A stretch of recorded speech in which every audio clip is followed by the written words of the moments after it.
இவங்களுக்கு நடுவுல 2 பேர் 12 பேர்ல 2 பேர் யோசுவா, காலேப் என்ன தெரியுமா சொல்றாங்க? பயப்படாதீங்க.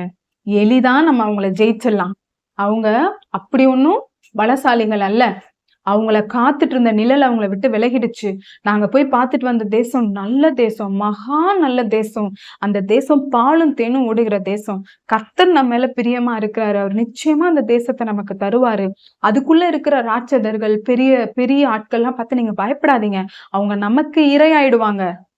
அவங்கள நம்ம மேற்கொள்ளுவோம். நீங்க பயப்படாதீங்க. ஏன் தெரியுமா?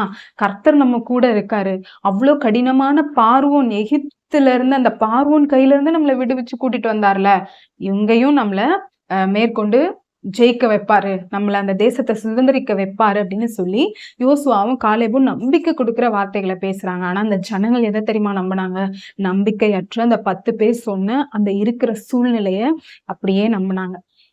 யோசுவா காலேபுக்குள்ள எப்படி இவ்வளவு பெரிய விசுவாசம் வந்துச்சு? அவங்க கர்த்தரோட செய்கையையும் வல்லமையும் நினைச்சு பாக்குறாங்க. இதுக்கு முன்னாடி அவர் எப்படி செங்கடலை பிளந்தாரு, எப்படி மேக ஸ்தம்பமா அக்னி ஸ்தம்பமா கூடவே இந்த வழி நடத்தினாருன்றத நினைச்சு நினைச்சு ஆண்டவர் மேல அதெல்லாம் செய்தவர் இதையும் செய்வார்னு விசுவாசத்தோட நம்பிக்கையோட பேசுறாங்க.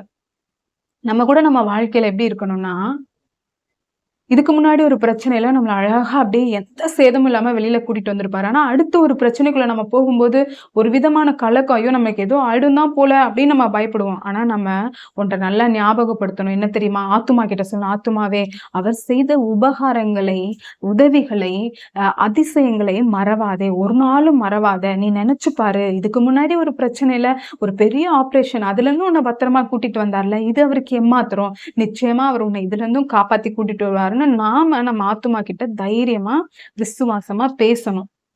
இவங்க 2 பேரை போல, அந்த 10 பேரை போல, ஐயோ முடிஞ்சு போச்சு, அவ்வளவுதான், இது நடக்காது போல, இதுல அப்படியே வாழ்க்கை முடிஞ்சிரும் போல, என் பிள்ளைங்களுக்கு இந்த மாதிரி ஆயிடும் போல, இந்த திருமணம் நடக்காது போல, அப்படியே இருந்துருவாங்க போல, என் பிள்ளைக்கு இந்த வரன் வாய்க்காது போல, இந்த வேலை எல்லாம் கிடைக்காது போல, எனக்கு இந்த வாழ்க்கை வேணான்னு நம்ம நாமே கசந்து கொள்ளக்கூடியவர்களாக இருக்கக்கூடாது.